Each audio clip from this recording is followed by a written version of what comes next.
Look, I'm a retail gamer. That means I don't even wipe my ass without an add-on telling me where and when. And to be honest, you shouldn't either. What up, gamers? Sorry, I got stuck in a Mugsy jail for a little bit.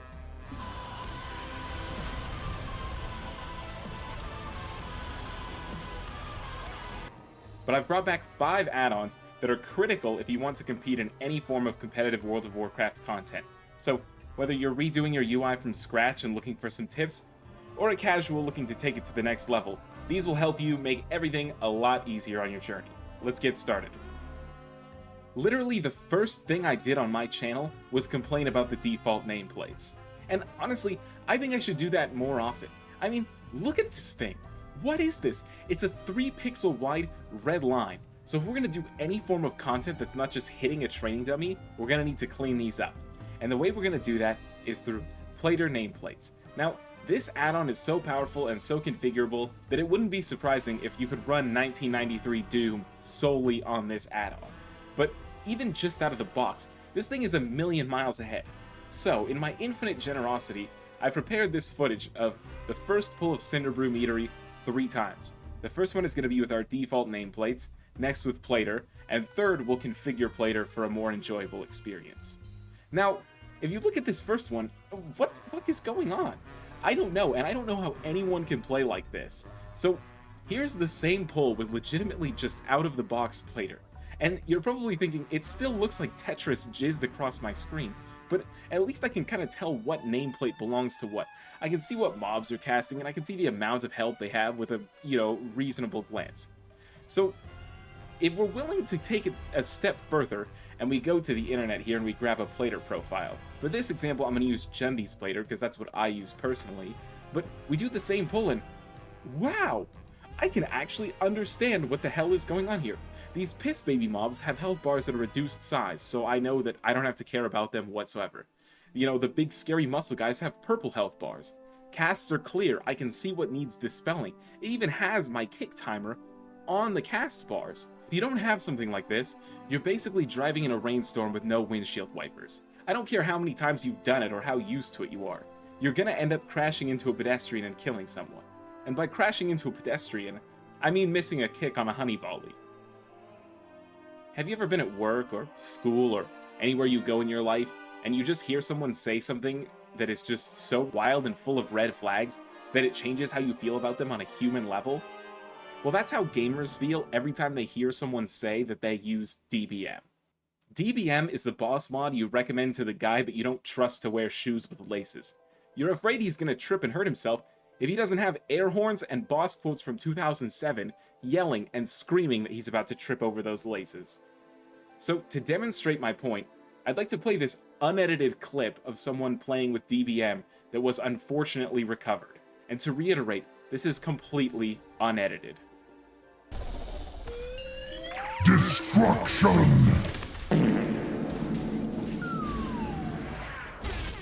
Run away, little girl! Run away! Bruh. Oh my. Terrifying stuff. Anyway, so we aren't using DBM. That's out of the question. What's the alternative? Well, the alternative is going to be Bigwigs and its dungeon counterpart, Littlewigs. The main thing here is that these add-ons leave you a lot more in charge of what's going on with your boss add-on experience. You can decide what happens when XYZ mechanic occurs. If you want to emphasize something that's happening to you or others, you can pick which sounds play when that happens. For example, let's say you're a lot closer to air horn shoelaces guy than you'd like to be. Well, you can put an air horn on that mechanic. Hell, this one's titled Barbecue Ass, and I guarantee you will never miss the mechanic again if you pick this one. But if I'm a DPS player minding my own business, I don't necessarily need the game to scream at me to let me know about this healer mechanic. So that's something that you can tweak to be as aware of or unaware of as you'd like to be. Littlewigs on its own is also incredibly useful in Mythic Plus. It adds a lot of information to things like nameplates, and it also gives you timers for the dungeons that make planning your Mythic Plus experience a lot easier and a lot safer when you can do things like more successfully LOS the boxes on Cujo. Heyo, it's Aaron from editing. I just wanted to be the first one to acknowledge that that Cujo line did not age well. Another thing that you can do is you can set up a sound that plays when you beat a boss. You could pick like a happy little song or something if you'd like, But for me, I picked the bleat sound effect because I'm pretty sure that's what goats do. That way when I beat a boss, I hear that sound and I'm reminded that I am the goat. Let's say I'm touching grass and I end up at a petting zoo or some shit. I hear a goat make the bleat sound effect from Bigwigs, and then all of a sudden I'm reminded of a victory. Cause see, that's what competitive World of Warcraft is about. It's not about topping damage. It's not about getting IO. It's about confidence. You can quote me on that. What if I told you there was an add-on that could do what every other add-on in the entire world does, sometimes better than those add-ons? Well, there is, and you've probably heard about it. It's called Weakauras, but it might just hurt your brain to open the UI and see this shit explode over your screen and wonder, what the hell is going on? Well, if you're trying to worry about doing any of it yourself, you're probably wasting your time. You see, Weakauras have a pretty much unknowable skill cap, but we leave that to the professionals. Dingleberries like you and I are basically doomed to browse Wago.io, the same place we got our player profile for Weakauras for all time. And while that might sound limiting, just know that there are Weakauras for literally anything you could ever want. Let's say you have just the worst trinket of all time, the Amorphous Relic. There's a Weakaura that tracks it for you. Let's say you have the Funhouse lens and want to know what buff it gives you. Here's 5 Weakauras dedicated solely for that purpose. Maybe you're having trouble with this raid boss, and you want a Weakaura that makes a certain mechanic easier. There's 10 of those right here. Hell, the Weakauras that Liquid uses to clear this raid faster than anyone in the world is available publicly for you right here on this website. Weakauras exist for everything you could possibly imagine. Even obscure shit like beaning time. What the fuck is beaning time? Download it and find out, I guess. So, if you have access to all of this information, the only thing that's stopping you from accessing it is simply desiring it. So to you, I would recommend getting the Weakauras add-on, and every time you think about, maybe this is a little difficult to track or think about, just go ahead and search for it on Wago, and I have no doubt you will find that other people have felt the same way and have developed ways to make it easier for you. So, to absolutely everyone, I would recommend Weakauras, even if you're fucking dead set on rocking with the default World of Warcraft nameplates. I will tell you that is a ridiculous suggestion, but I would rather you do that than go without Weakauras, because undoubtedly, I could find 100 ways that your UI without Weakauras would be made better simply by installing this add-on.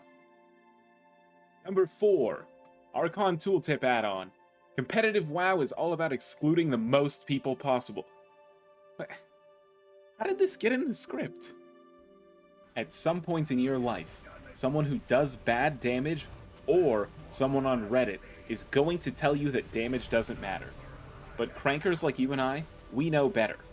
Damage is all that matters. Almost. If you don't know where you're at, it's impossible to know where you're going. And that's why it's critical that you download a damage meter. Before I had a damage meter, I used to queue up for dungeons as DPS Blood Death Knight. I didn't spend a single point of runic power because I didn't know how to. And I didn't know that I did no damage until I got flamed in a random heroic.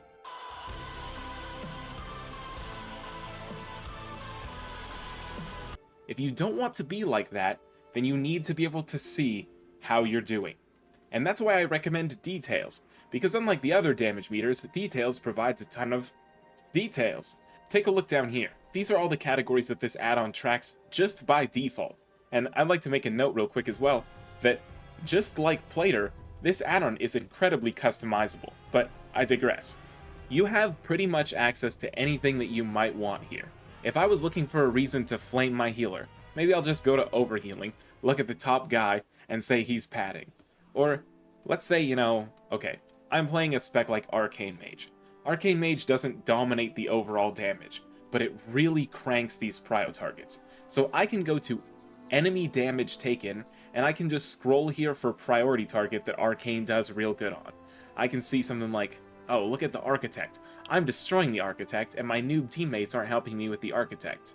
My ego will be protected in ways that are completely impossible if I only have a regular damage meter. But, sincerely, being able to see your damage is an invaluable tool. It's true that there's no great players who are bad at mechanics, but there's no great players who can't do good damage either. And if you can't, then that is a serious lacking skill that you need to improve, or you're going to just hit a wall in higher keys, or even, Mythic Raid. You might hit points where you just don't do enough damage to be slotted into the roster. So check this out. If I click on myself, I can immediately see my player breakdown. This shows me basically everything I might need to know, not just about how much damage I'm doing, but where it's coming from. I can see I Arcane Barraged 352 times. I can see how much it's doing on average. I can see, how many times I'm hitting an Arcane Orb. I can look at my buffs, I can see what I have active. I can see I got Power Infusion, and how long I had it for. What my uptime on my Arcane Tempo buff was looking like. So things like this are really invaluable, not just because you can see them, but because you can compare them. You can see how they change when you act differently. A big part of Mythic raiding and pushing high keys is seeing how your damage changes based on adaptations that you make.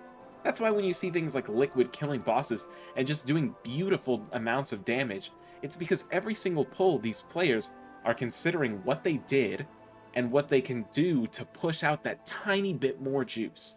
By pull 250, they're doing damage that seemed impossible on pull 10. Another thing that's good about damage meters is that damage meters help us build our meta understanding of this game. In my personal experience, if I see, okay, Death Knight players are always cranking. Maybe I want to invite a Death Knight. Or, I do more damage when I hold cooldowns here. I can think, okay, well maybe on this fight I want to hold my cooldowns. Or maybe, I could say players from a certain server seem to never do interrupts. Well, I know, maybe I don't want to invite those players. This is all just information, while maybe not always the most important thing, you're completely leaving on the table if you're just not able to track it. So, without a doubt, getting familiar with checking these things is critical not just for improving your own play, but for shaping your complete understanding of the community.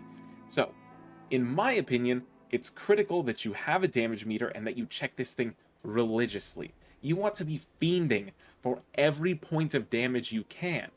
Because, again, like I said, great players can all do mechanics and survive, but great players can also do great damage.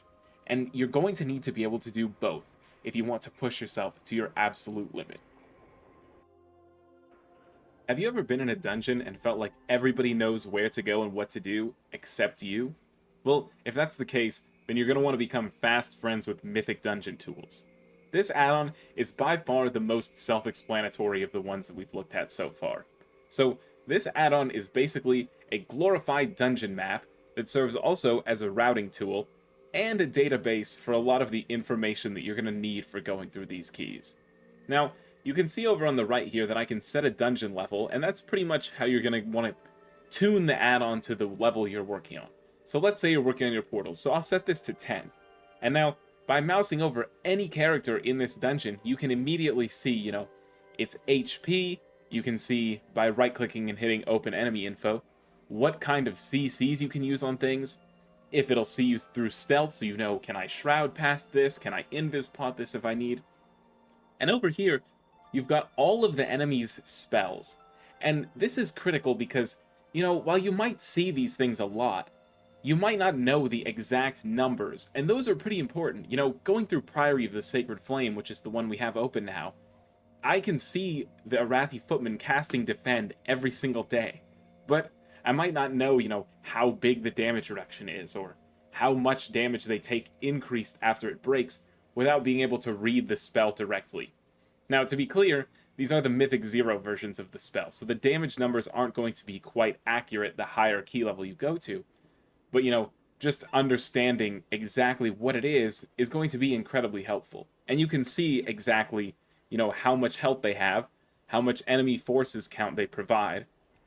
And that's critical when you want to go ahead and make a route, which is the primary function of this tool and what most people use it for. You can see over here on the right that I'm open to pull number 1. And by clicking on packs here, I can kind of add these groups of mobs to my pull, and I have clear, immediate updates on what my count will look like by killing all of these. So, you know, as I'm going through, I might say, oh, I'm pulling this, you know, get my exact pull count, or sorry, my exact count, and know, you know, when we're going to need more, or what we might want to pull extra. You know, I can see, for example, like, okay, well, let's say I'm missing 1 or 2% count. Do I want to take these guys here? Well, I don't see people pull that too often. Why might that be? Well, by right-clicking on it and opening enemy info, I can see, oh, well, you know, these guys have some casts. That's probably a kick. Oh, this guy's a kick too. What about this guy? Oh, well, he does Purification Beam. Maybe I don't want this pack as it's got a lot going on. It might not be right for my group. So you can kind of make these informed decisions on what you want to do. It's super easy to, you know, make and share routes between players so you can decide what you want to run. And if you want to take this to your logical end, I'll show you here this Weakauras route that I made in Season 1. You can get extremely detailed with these. You know, you can select individual mobs that have pulls to single out. You can draw arrows to whatever you want. You can draw dicks on here if you want to. You can put notes here. So, for example, I wanted to tailor this route hyper-specifically to our comp. So I put notes here on exactly how we were going to play it. You can see here, you know, only pull as many engorged crawlers as you can handle.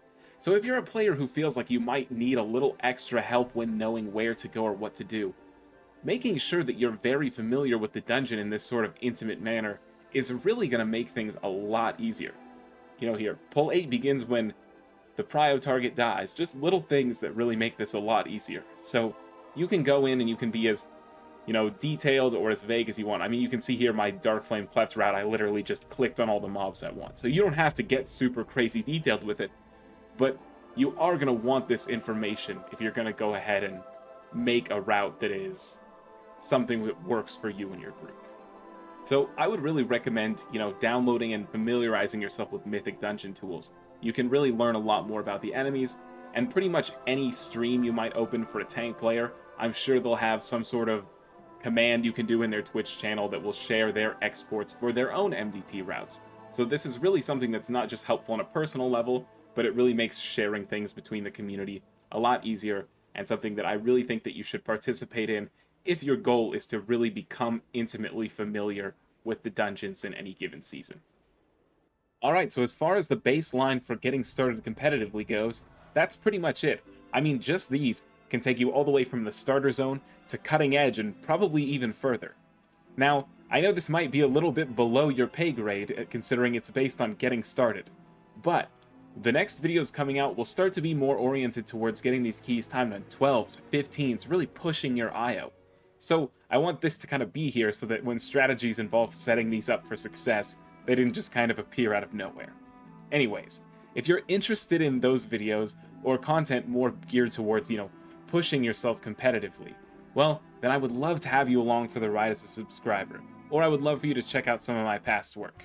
My name's Aaron, and thank you again for your time. Peace.